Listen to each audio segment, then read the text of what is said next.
Hello everyone. So welcome again in our channel CUT world. और इस video में हम कौटिल्य के बारे में पढ़ेंगे। ठीक है, तो जैसा कि मैंने आपसे वादा किया था कि हर वीडियो में हम कुछ ना कुछ एक टॉपिक लेके आएंगे आपके लिए। मतलब जब तक आपका एग्ज़ाम चल रहा है हम टॉपिक वाइज चाहेंगे कि जितने भी इम्पॉर्टेंट ऐसे टॉपिक्स हैं जहाँ से क्वेश्चन पूछे जाते हैं तो उस पर हम एक वीडियो लेके आ रहे हैं। आज का हमारा वीडियो कौटिल्य पे है, तो आज हम कौटिल्य को बहुत गहराई में जानेंगे। एक एक क्वेश्चन देख लेंगे कि इससे कैसा क्वेश्चन आ सकता है, और दो तीन थ्योरी जो सबसे ज़्यादा इंपॉर्टेंट है कौटिल्य के रिगार्ड में उसको अच्छे से करेंगे। तो मेरा नाम कृष्णा है और मैं अभी PhD कर रहा हूँ JNU से। इससे पहले मैंने जो आपके लिए वीडियो बनाया था उसमें मैंने कहा था कि अभी आपके पास समय ज़्यादा नहीं बचा है, अब 3-4 महीने हैं, तो इसी 3-4 महीने को सबसे ज़्यादा यूज करना है आपको। तो चलो सबसे पहले तो हम अपने लेक्चर पे आते हैं। तो कौटिल्य कौटिल्य को समझने के लिए आपको कौटिल्य को सबसे पहले तो पढ़ना पड़ेगा। कौटिल्य ने एक किताब लिखी थी जिसका नाम है अर्थशास्त्र। अर्थशास्त्र नाम की एक किताब है जो कौटिल्य ने लिखी थी। अर्थशास्त्र क्या है? तो जो कौटिल्य का अर्थशास्त्र है, यहाँ पे मैंने हिंदी और इंग्लिश सब में कर दिया है। बहुतों को लगता है कि हम हिंदी सिर्फ इंग्लिश में करते हैं, नहीं, ऐसी बात नहीं है। हमारा जो कोर्स भी है वो हिंदी इंग्लिश दोनों में है, तो आप सबको हिंदी और इंग्लिश दोनों में नोट्स और जो मटेरियल है वो आसानी से मिल जाएंगे। तो कौटिल्य का जो अर्थशास्त्र है, it is an essential book on the art of administration. अर्थशास्त्र आपको सुन के लगता होगा इकोनॉमी, लेकिन नहीं। जो कौटिल्य का अर्थशास्त्र है वो इकोनॉमी पे बुक नहीं है, वो आर्ट ऑफ एडमिनिस्ट्रेशन पे है, जिसने एक पासिंग रेफरेंस दिया है ओरिजिन ऑफ स्टेट पे। तो what do you mean by origin of state? आपने सुना होगा कि ओरिजिन जो है, स्टेट का जो ओरिजिन है वो कहाँ हुआ है। इस पे बहुत सारे थ्योरीज हैं। जब भी आप पॉलिटिकल थ्योरी पढ़ते हो तो वहाँ पे आपको एक थिंकर पढ़ने पड़ते हैं जो जैसे कि सोशल कॉन्ट्रैक्ट थिंकर है। तो जो सोशल कॉन्ट्रैक्ट थिंकर हैं वो ये बताते हैं कि जो स्टेट का ओरिजिन है वो लोगों ने क्यों किया, लोगों को क्या ज़रूरत पड़ी, वहाँ पे थोप्स आते हैं, वहाँ पे लॉक आते हैं। तो कौटिल्य के बुक में भी ओरिजिन हुआ है स्टेट का। कौटिल्य के की बात अगर करें, according to Kautilya, the state originated when people got weary of the logic of fish. What is the logic of fish, जिसको हम मत्स्य न्याय बोलते हैं। लॉजिक ऑफ फिश कहने का मतलब होता है वही जिसको हम बोलते हैं state of anarchy. State of anarchy, state of anarchy क्या होता है? अराजकता। कहने का मतलब कि जब मतलब आप अराजकता वाली सोसाइटी में होते हो, कोई रूल नहीं होता है, कोई लॉ ऑर्डर नहीं होता है, तो होता क्या है कि आपसे जो ज़्यादा पावरफुल है वो आपको दबाएगा और उससे जो ज़्यादा पावरफुल है वो उसको दबाएगा। इसी को हम बोलते हैं मत्स्य न्याय, यानी छोटी मछली को बड़ी मछली खाती है और उस मछली को और बड़ी मछली खाती है। So according to which a bigger fish swallows the smaller one, the state originated to fulfil the desire of the people to have a peaceful society. तो ये अगर क्वेश्चन आ जाए कि कौटिल्य के अनुसार स्टेट का जन्म क्यों हुआ है, तो आपको लिखना है कि कौटिल्य के अनुसार स्टेट का जन्म हुआ है शांति बनाए रहने के लिए, शांतिपूर्ण समाज की इच्छा की पूर्ति के लिए। So king took upon themselves the responsibility of maintaining the safety and security of their subject. तो किंग का काम क्या है? What is the role of the king? King यानी कि स्टेट, तो उसका काम है कि लोगों का सिक्योरिटी और सेफ्टी बनाए रखे। सुरक्षा बहुत बड़ी जिम्मेदारी है। So Kautilya does not propound any logical theory of state. अगर आप देखोगे तो जैसे कि वेस्टर्न वर्ल्ड में जैसे सोशल कॉन्ट्रैक्ट थ्योरी है, तो वहाँ पे एक लॉजिकल समझाया गया है कि भाई देखो स्टेट ऐसे बना, पहले लोग आए, उन्होंने कॉन्ट्रैक्ट किया, they have given their rights, उन्होंने अपने अधिकारों को दिया और बदले में उनको सिक्योरिटी मिली। कौटिल्य में ऐसा कोई लॉजिकल थ्योरी नहीं है, बट उन्होंने ये बात की है कि स्टेट का मतलब ये होता है। So its origin and ends, but he appears to believe in the social contract theory according to his the state come into existence after such a contract between the king and the people. So ऐसा logical नहीं बताया है, लेकिन ऐसा लगता है उनके theory से कि वो भी सोशल कॉन्ट्रैक्ट में ही मानते थे। समझ रहे हो ना कि he haven't gone for a logical explanation of the origin of state. Origin of state के बारे में उन्होंने ये नहीं कहा कि देखो ऐसे ऐसे होगा तो ये होगा, नहीं। लेकिन जब उनके आप अर्थशास्त्र को पढ़ोगे, उन देखोगे कि वो कैसे एडमिनिस्टर कहने के लिए बोल रहे हैं, तो आपको लगेगा कि हो सकता है ये इसमें मानते हो। Now moving ahead, now he is regarded as the state, he regarded the state as a result of human nature and its need, and it was consequently natural and beneficial. Again यहाँ पे term आ गया human nature. Human nature मतलब क्या होता है? हमारा मानव का स्वभाव। मानव का स्वभाव कौटिल्य के अनुसार क्या है? मानव का स्वभाव कौटिल्य के अनुसार है कि हम आदमी जो है, हम एक प्रकार से जानवर ही हैं, हमारे अंदर बहुत प्रकार की बुराइयां हैं, हमारे अंदर जेलसी है, गुस्सा है, एंगर है। तो अगर हम अपने नेचुरल स्टेट में रहेंगे, अगर स्टेट नहीं होगा, अगर राज्य नहीं होगा, तो हम एक दूसरे के लिए कुछ अच्छा नहीं करेंगे। हम हमेशा सेल्फिश और अपने नेचुरल इंस्टिंक्ट से, ह्यूमन इंस्टिंक्ट से काम करेंगे, and that will be very much anarchic, बहुत ज़्यादा अराजकता का माहौल होगा। Thus Kautilya imagine the original state of nature to be one of total anarchy. मतलब जो ओरिजिनल स्टेट ऑफ नेचर है, जब स्टेट नहीं है तो वहाँ पूरा अराजकता होगा, which might where might is right। ये बहुत इंपॉर्टेंट स्टेटमेंट है। Where might is right, might मतलब क्या होता है? जिसके पास शक्ति है उसके पास सब कुछ है। So people agree to pay taxes and to rule by one person in order that they may be able to enjoy security and wellbeing. तो सिंपल सी बात है, यहाँ पे आप जो होब्स को पढ़ा होगा वैसा ही लगभग कौटिल्य का भी मानना था। And Kautilya believed the state was an organism and not more a mechanical institution. अब यहाँ पे दो थ्योरी ऑफ स्टेट आता है। एक होता है मैकेनिकल इंस्टीट्यूशन, जिसको हम बोलते हैं स्टेट एज एन मशीन। जैसे मशीन होता है ना, कि मशीन को हम बनाते हैं, उसका अलग अलग पार्ट पुर्जा होता है, और मशीन कहने का मतलब उसका एक रोल होता है, वो रोल प्ले कर सकता है। मशीन खराब हो सकता है, अच्छा हो सकता है, मशीन हमारे किसी काम के लिए है। It means state is a means to something. समझ रहे हो कि स्टेट के थ्रू हम कुछ बड़ा अचीव करना चाहते हैं। That is called the mechanical theory of state. Now what is the organic theory of state, या जिसको हम बोलते हैं कि जो कौटिल्य बिलीव करते हैं कि स्टेट एक ऑर्गेनिज्म है। ऑर्गेनिक थ्योरी में कहते हैं कि नहीं, स्टेट जो है वो मीन्स नहीं है कुछ चीज़ का, स्टेट ही एंड है अपने आप में।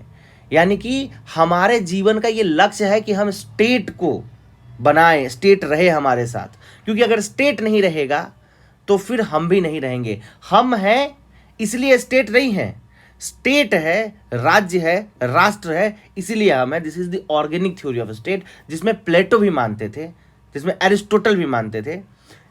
एरिस्टोटल का भी यही कहना था कि भाई स्टेट जो है वो प्रायर है ह्यूमन से, हमारे से, यानी कि मैन से प्रायर है स्टेट। स्टेट पहले आता है, मैन बाद में आता है। क्योंकि अगर आप देखोगे तो human is by nature a political animal. अगर हमारे यहाँ से स्टेट राष्ट्र हटा दिया जाए तो हम ह्यूमन कहलाने के लायक नहीं होंगे, हम फिर बैक टू दी एनिमैलिटी चले जाएंगे, हम जानवर बन जाएंगे। ये मानना था कौटिल्य का, या ऑर्गेनिक थ्योरी में जो बिलीव करते हैं उनका। So Kautilya was the first contractualist in India, like Thomas Hobbes, John Locke and Rousseau were the modern contractualist for the best. Contractualist मतलब क्या होता है? जो बिलीव करते हैं कि state is a result of a contract. Contract between whom? Contract between the people. हम लोगों के बीच में एक कॉन्ट्रैक्ट हुआ, एक संधि हुआ कि चलो भाई हम लोग मिलके स्टेट का निर्माण करते हैं, एक सोवरेन को बनाते हैं, उसको पावर देते हैं। Now just see here, now Kautilya's social contract was government endless because he was not interested in creating a theory on origin of state। ठीक है, तो उनका सोशल कॉन्ट्रैक्ट जो था वो गवर्नमेंट से रिलेटेड ज़्यादा था, क्योंकि वो ज़्यादा लॉजिकल एक्सप्लेनेशन में नहीं गए। His intention was to replace the misrule of Nanda dynasty by Chandragupta who could make the strong and powerful state. तो इसका कॉन्टेक्स्ट मैंने आपको एक बार पहले भी बताया है कि कौटिल्य जो है वो इतना उनका मतलब ये नहीं था कि हमको स्टेट बनाना है वगैरह वगैरह, नहीं। एक्चुअली में उनके समय में स्टेट एग्जिस्ट कर रहा था। स्टेट क्या था भाई? तो जो नंद डायनेस्टी थी वो ऑलरेडी वहाँ रूल कर रही थी, और नंदा ने, जो धनानंद था, वो मिसरूल कर रहा था, वो अच्छा रूल नहीं कर रहा था। उसने कौटिल्य का अपमान भी किया। तो उससे एक प्रकार का बदला लेने के लिए ही कौटिल्य ने जो है वो ये थ्योरीज वगैरह लिखी, ताकि चंद्रगुप्त को एक गाइड मिल सके। कौटिल्य बिलीव करते थे डिवाइन थ्योरी में भी कि राजा जो है वो बेटा होता है भगवान का। अब डेफिनेशन ऑफ स्टेट पे आ जाते हैं। अब देखो स्टेट क्या है कौटिल्य के according. Now according to Kautilya, an area can not be state unless there are not people and ruler to control that state. समझ रहे हो? कौटिल्य के अनुसार अगर देखोगे तो जब तक कोई रूलर नहीं है तब तक कोई स्टेट नहीं हो सकता है। तो उन्होंने रूलर को बहुत ज़्यादा प्राथमिकता दी है। According to him, state is an area which consist many city. It not only produces things for living but also protects people from danger and animal. किसी भी प्रकार के खतरे और जानवर के अटैक, उस समय ये तो बहुत बड़ी बात होती थी ना, किसी प्रकार के खतरे से बचाने के लिए स्टेट का इस्तेमाल होता है, ये कौटिल्य कहते हैं। अर्थशास्त्र जो कौटिल्य ने लिखा has mentioned there that artha is the substance और livelihood of man. In other word it means the earth inhabited by men. Arthashastra is thus the science which shows how to acquire preserve that earth that is to prescribe means for securing and preserving power on earth. Simple सी बात है, अर्था का मतलब होता है कि अपने जीवन यापन के लिए जो भी चीज़ें आपको जरूरी है वो आप इस धरती से कैसे निकालोगे, और तभी जाके तो आप एक जीवन जी सकते हो ना. सो दस जो अर्थशास्त्र है is composed as a guide to acquire and secure his and other world. Arthashastra क्या है? अर्थशास्त्र है कि भाई तुमको अपने एम्पायर को कैसे बचाना है, अपने दुनिया को बचाना कैसे है. So the definition of the state given by Kautilya is identical with the modern definition of a state. So modern thinker जैसे गार्नर हो गए defines a state as community of person more or less numerous, permanently occupying a definite proportion of territory, independent or nearly so of external control, possessing possessing an organized government to which the great body of inhabitants render habitual obedience. Simple इसका मतलब क्या है, इसको हिंदी में पढ़ो कि इस प्रकार का स्टेट क्या है. स्टेट इस प्रकार का अस्त्र है, शस्त्र है कि जो एक कम्युनिटी ऑफ पर्सन है. पहले तो कम्युनिटी ऑफ पर्सन मतलब लोगों का समूह है. वहाँ पे लोग जो है एक पर्टिकुलर टेरिटरी को, एक पर्टिकुलर भूभाग को पहचानते हैं कि चलो ये जो टेरिटरी है यहाँ हम रहेंगे, और यहाँ अगर रहेंगे तो हमको क्या है, यहाँ पे हमको एक कॉमन रूल लाना होगा, एक रूल बनाना होगा, और उस कॉमन रूल के नीचे हम रहेंगे और उसके प्रति हमारा कुछ ओबीडियंस होगा, हम उसके प्रति आज्ञाकारी होंगे. यही स्टेट है. कौटिल्य के अनुसार भी स्टेट यही है कि एक कम्युनिटी ऑफ पीपल है, जिस कम्युनिटी ऑफ पीपल ने अपने प्रोटेक्शन के लिए एक रूल एंड ऑर्डर को बनाया है. उस रूल और ऑर्डर को ही हम स्टेट बोल सकते हैं, और हमें उस स्टेट का ओबीडियंस करना चाहिए, आज्ञाकारी बनना चाहिए. Now, Kautilya used the word Raja, which according to Spellman corresponds to the English word state. Kautilya state यानी जो हम राष्ट्र की बात करते हैं उसको वो राजा से डिनोट करते थे. So the state is defined for the first time in Arthashastra of Kautilya as consisting of 7 elements, a definition which become an axiom in the latter source, जिसको हम सप्तांग थ्योरी बोलते हैं. तो सप्तांग थ्योरी बहुत इंपॉर्टेंट है कौटिल्य के अनुसार कि 7 ऑर्गन क्या क्या होते हैं स्टेट के, वो अभी हम डिटेल में डिस्कस करेंगे, और वहाँ से क्वेश्चन आने के बहुत ज़्यादा प्रोबेबिलिटीज़ होते हैं. Now, according to Kautilya, the state and the kingship were based on popular goodwill. The king was their leader as well as the head of the state and the government. ठीक है, तो kingship जो है वो goodwill से, popular goodwill से चलता है, यानी अगर प्रजा खुश है तो राजा खुश है, इस टाइप का. अब एम ऑफ स्टेट क्या है, तो देखो अलग अलग थिंकर के अनुसार एम ऑफ स्टेट अलग अलग है. आपसे क्वेश्चन ये पूछा जा सकता है. प्लेटो की अगर हम माने तो ये कहते हैं कि state is a macrocosm in which the individual can find his proper place and perform the duties for which he is best fitted. Plato बात करते हैं कि देखो स्टेट वो जगह है ना जहाँ पे आपको अपनी एबिलिटी के अनुसार काम मिलता है, और जस्टिस यही है.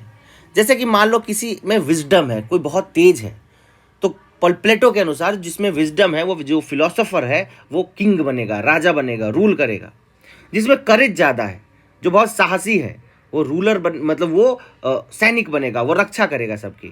जिसमें बहुत ज़्यादा एपेटाइट है, जिसमें बहुत ज़्यादा भूख है, कमाने की इच्छा है, वो जो हमारे यहाँ का जो कास्ट सिस्टम था, वर्ण व्यवस्था थी कि अपने अपने कर्म के अनुसार अलग अलग कास्ट मिले, वर्ण मिले. प्लेटो कहीं ना कहीं इसको जो है वो अलग अलग एबिलिटी से दिखाते हैं, तो उनका ये कहना था. एरिस्टोटल की माने तो वो कहते हैं the purpose of the state is mainly ethical. The state is a community of equal aiming at the best life possible.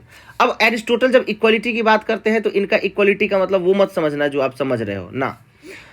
Equality कहने का मतलब होता है एरिस्टोटल के अनुसार कि एरिस्टोटल कहते हैं कि मान लो कि एक आदमी है जिसको हम बोलते हैं मास्टर, एक आदमी है जिसको हम बोलते हैं स्लेव. मास्टर और स्लेव. अब मास्टर और स्लेव जो है ये दोनों अलग अलग चीज़ है अकॉर्डिंग टू एरिस्टोटल. मास्टर जो है वो ब्रेन बहुत ज़्यादा उसका तेज है, स्लेव जो है वो ब्रेन दिमागी रूप से तेज नहीं है. मास्टर जो है वो बड़े बड़े डिसीजन वाले काम करता है, स्लेव जो है वो मिनियल काम करता है. अब एरिस्टोटल कहता है कि अगर आप इस दोनों को इक्वली ट्रीट करोगे तो ये इनइक्वालिटी होगी, ये इनइक्वालिटी होगी. वैसे अगर आप मेन और वुमेन को इक्वल ट्रीट करोगे तो वो इनइक्वालिटी होगी. तो एरिस्टोटल का इनइक्वालिटी, आज का इक्वलिटी और उससे मत समझना. एरिस्टोटल का इक्वलिटी जो था वो था कि आप हर को उसके अपने एबिलिटी, उसके मेरिट के अनुसार इक्वल ट्रीट करो। नहीं तो अगर आप सबको एक जैसा ट्रीट करोगे और सब मतलब कि एक पैरामीटर पे ले आओगे तो वो रिवॉल्यूशन का कारण बनेगा, लोग रिवोल्ट करेंगे। तो स्टेट का पर्पस यही है कि वो इक्वल्स के साथ इक्वल ट्रीट करे, अनइक्वल्स के साथ अनइक्वल ट्रीट करे। इससे ज़्यादा एरिस्टोटल स्टेट पे कुछ नहीं बोलते हैं, सिंपल सी बात है। उसके बाद होप्स आते हैं। होप्स कहते हैं कि मेन काम है स्टेट का प्रोटेक्ट करना पीपल को और राइट टू प्रॉपर्टी को गार्ड करना। मतलब जो स्टेट आएगा कॉन्ट्रैक्ट के बाद, उसका काम है हमारे लाइफ को सिक्योर करना, जीवन को, यानी हमको कोई मार ना सके। स्टेट का सबसे बड़ा रोल है राइट टू लाइफ, हमारे जीवन को बचाना, एंड प्रॉपर्टी। लॉक मानते हैं कि regards the end of the government is the preservation of life, liberty and state. Lock भी यही मानते हैं कि हमारा जो प्रॉपर्टी है, हमारा जो जीवन है, हमारा जो फ्रीडम है, उसको प्रोटेक्ट करना ही स्टेट का आखिरी काम है। रूसो मानते हैं कि state is a social contract to fulfil the general will. General will क्या होता है? जनरल विल बहुत होता है ऐसा विल जो हम सबका विल जो है, हम सबका हमारा कुछ अपना विल होगा। विल कहने का मतलब क्या होता है? इच्छा। हमारा अपना कुछ इच्छा है, बट हमारा इच्छा हमारे लिए अच्छा नहीं है। जैसे कि मान लो कि अगर हम रोड क्रॉस करना चाहते हैं तो हमारा इच्छा है कि हम जल्दी से रोड क्रॉस कर जाएं, लेकिन अगर हम जल्दी से रोड क्रॉस करेंगे तो हो सकता है कि ओवर स्पीड कोई गाड़ी आए, हमें ठोक दे, हम मर जाएं। तो इच्छा हमारा है कि हम जल्दी रोड क्रॉस करें, लेकिन वो हमारा सही इच्छा नहीं है, राइट इच्छा नहीं है। राइट इच्छा क्या है? कि हम फॉलो करें रेड लाइट को। अगर रेड लाइट है तो हम रुके, अगर ग्रीन लाइट है तो हम चले। तो उस रेड लाइट को, वो हमारा बिल नहीं है लेकिन वो जनरल बिल है। तो रूसो, हम जब रूसो पढ़ाएंगे आपको तो उसमें ये सब चीज़ डिस्कस करेंगे। बेंथम कहते हैं कि भाई स्टेट का काम है जो ज़्यादा लोग जिस चीज़ से सुखी हो जाए, greatest good of greatest number. अगर मान लो कोई पॉलिसी ला रहा हूँ उससे ज़्यादा, तो स्टेट का काम है ज़्यादा लोगों को खुशी रखना, सुखी रखना। हर्बर्ट स्पेंसर कहते हैं कि स्टेट जो है वो कुछ नहीं है, वो एक म्यूचुअल एश्योरेंस का कंपनी है। कंपनी कहने का मतलब क्या हुआ? जैसे हम एक कंपनी खोलते हैं ना, एक कंपनी खोलते हैं, उसका काम होता है क्या? कि वो एक प्रोडक्ट बनाएगा, इस प्रोडक्ट को मार्केट में बेचेगा, उससे पैसा आएगा। वैसे ही स्टेट एक कंपनी है, उस कंपनी का काम है हमको सिक्योरिटी देना और बदले में हम उसको टैक्स और पैसा देते हैं, बाकी कोई काम नहीं है। स्टेट का काम नहीं है गरीबों का मदद करना, स्टेट का काम नहीं है एजुकेशन देना है, स्टेट का काम नहीं है कि सोशल सिक्योरिटी में इन्वेस्ट करना, अकॉर्डिंग टू हर्बर्ट स्पेंसर। तो हर्बर्ट स्पेंसर बहुत ही मतलब कि वो अलग टाइप का विचार रखते थे, गलत ही विचार रखते थे। तो उनका ये कहना था। मार्क्स देखे तो मार्क्स का काम है कि भाई स्टेट तो क्या है? वो क्लास रिप्रेशन है। स्टेट तो बुर्जुआजी के हाथ का टूल है, ठीक है। तो स्टेट क्या कर रहा है? State is doing nothing but स्टेटिंग suppressing the people, it is a tool of the bourgeoisie. तो मार्क्स कहते हैं कि स्टेट को खत्म होना चाहिए, विदर अवे हो जाना चाहिए। लस्की, the state is a fellowship of men, its aim is enrichment of common life, the aim of the state is to be the greatest available welfare for the whole population. Now Lusky becomes, he is a positive liberal, he is a positive liberal. Spencer कहते हैं कि state का कोई काम नहीं है, state सीधा सीधा सिक्योरिटी दे, दैट्स इट। लस्की कहते हैं कि स्टेट का काम है कि जो लोग हैं उनके भलाई के लिए भी कुछ करे, वेलफेयर के लिए भी कुछ करे। So this is the aim of state. अगर हम एंशिएंट वैदिक लिटरेचर को देखें तो वो उसमें कहा जाता है the king was the head of the state, the upholder of the law and order. King क्या था? राज्य का प्रमुख था और उसका काम था लॉ एंड ऑर्डर को अपहोल्ड करना। The main duty of the state was the protection of private property bye punishing the thief. जो चोर है अगर चोरी कर रहा है तो उसको पनिश करना है। So when the literature on politics began to be developed and protection on dharma, artha and कामान usually mention as the aim of the state. धर्म, अर्थ, काम। धर्म मतलब क्या हो गया? धर्म, समझ रहे हो? काम, धर्म मतलब हो गया कि अकॉर्डिंग टू हमारा क्या ड्यूटी है, what is the duty of our self, हमारा क्या ड्यूटी है। अर्थ मतलब हो गया धन, काम, काम, काम मतलब हो गया कि जो भी हम काम कर रहे हैं। No dharma was aim to promote virtue and morality. जो वर्चू है और मोरालिटी है उसको प्रमोट करना है। The promotion of artha was intended to develop the national resource. Artha का मतलब है कि हम ज़्यादा से ज़्यादा अपने नेशनल रिसोर्स को बढ़ाएं। So welfare of the people is the only objective of the state. For Kautilya too much basic principle on primary duty of the king और the state as the happiness and the welfare of the people. Mainly जो किंग का काम है लोगों को खुश रखना है, एंड इन द हैप्पीनेस, ये सब्जेक्ट यहाँ से क्वेश्चन आता है कि in the happiness of his object lies his happiness in the welfare of his welfare. यानी कि राजा का यही है, राजा के लिए सुख यही है कि राजा अपने प्रजा को खुशी रख सके। अब सबसे इंपॉर्टेंट देख लो सप्तांग थ्योरी ऑफ स्टेट, इससे ज़्यादा कुछ नहीं है कौटिल्य में, यहाँ से सारे क्वेश्चन बन जाएंगे। सप्तांग थ्योरी मेनली यही कहता है कि भाई देखो जो स्टेट है वो मानव के हाथ की तरह है, मानव के हाथ बोल रहा हूँ, मानव के शरीर के अलग अलग अंगों की तरह है। तो 7 पार्ट होते हैं स्टेट के अकॉर्डिंग टू कौटिल्य: स्वामी, अमात्य, जनपद, दुर्ग, कोष, दंड, मित्र and enemy. So king heads the list of the 7 constituent element of the state. It has been generally recognized as the modern constituent of the state such as sovereignty, government, territory, population. आज के समय में जो हम बात करते हैं कि स्टेट यानी कि राष्ट्र का 4 कंपोनेंट है: सोवरेनिटी संप्रभुता, गवर्नमेंट यानी सरकार, टेरिटरी यानी कि भूमि जहां पे हम रूल करते हैं, एंड पॉपुलेशन यानी हमारा सिटीजनशिप. तो स्वामी क्या है? स्वामी राजा है. अमात्य क्या है? अमात्य मंत्री है. जनपद क्या है? जनपद टेरिटरी है. दुर्ग क्या है? दुर्ग फोर्ट है. कोष क्या है? ये ट्रेजरी है. दंड क्या है? आर्मी है. मित्र क्या है? अलाइज है. एनिमी क्या है? दुश्मन है. तो ये 4 एसेंशियल फीचर जो स्टेट के है उसी को कौटिल्य ने सप्तांग थ्योरी के नाम से बताया है. ठीक है. अब मैं ये चीज़ें आपको एक बार ये क्वेश्चन आप मुझे कमेंट में बताना कि कौटिल्य ने किसको किससे कंपेयर किया है. जैसे स्वामी है, चलो मैं कुछ बता देता हूँ. स्वामी है, स्वामी को कौटिल्य ने कंपेयर किया है हेड से, मुख से. अमात्य है, अमात्य मतलब क्या होता है? अमात्य मतलब होता है मिनिस्टर. मिनिस्टर को किससे कंपेयर किया है? मिनिस्टर को कंपेयर किया है आंख से. जनपद है, जनपद यानी फुट, पैर से. दुर्गा, दुर्गा मतलब क्या होता है? दुर्गा मतलब होता है फोर्ट, फोर्ट को किया है बाहु से. कोसा, कोस मतलब ट्रेजरी, ट्रेजरी को किस चीज से किया है ये आप मुझे कमेंट में बताओ. दंड को किससे किया है? कमेंट में बताओ. दंड तो सबसे इंपॉर्टेंट है. आपको लगेगा क्वेश्चन में कि दंड जो है वो हाथ है, पैर है. नहीं, दंड को किससे किया है ये मुझे बताओ. और मित्र को किससे किया है ये बताओ. ये जो 7 डिफरेंट पार्ट्स कौटिल्य ने बताए हैं इसको किससे कंपेयर किया है ये आप मुझे, मैंने कुछ बता दिया आपको, ये 3 आप मुझे कमेंट सेक्शन में बताना. तो कौटिल्य पे यही था लेक्चर. आई होप कि ये लेक्चर आपको अच्छा लगा हो. और अगर आपको ये लेक्चर अच्छा लगा है तो आप वीडियो को लाइक कर दे और चैनल को सब्सक्राइब कर दे. और मुझे कमेंट में फिर से बताएं कि आप अगर आईपीटी पढ़ना चाहते हैं ऐसे, तो आईपीटी में नेक्स्ट कौन सा टॉपिक पढ़ना चाहते हैं. जाते जाते मैं आपको ये भी बता दूं कि हमारा जो कोर्स है वो 15 नवंबर से स्टार्ट हो जाएगा. एडमिशन उसमें चल रहा है अभी. और हम इसी प्रकार से हिंदी और इंग्लिश दोनों में अपने कोर्स में कंटेंट देते हैं. और इससे भी ज़्यादा डिटेल में टेस्ट सीरीज़ और भी चीज़ें आपको हमारे कोर्स में मिलेगी. और कोर्स में अगर आपको एनरोल करना है तो डिस्क्रिप्शन में जो नंबर दिया हुआ है या स्क्रीन पे जो आपको नंबर दिख रहा है उस नंबर पे कॉल करें और कांटेक्ट करें. सो धन्यवाद देखने के लिए. धन्यवाद.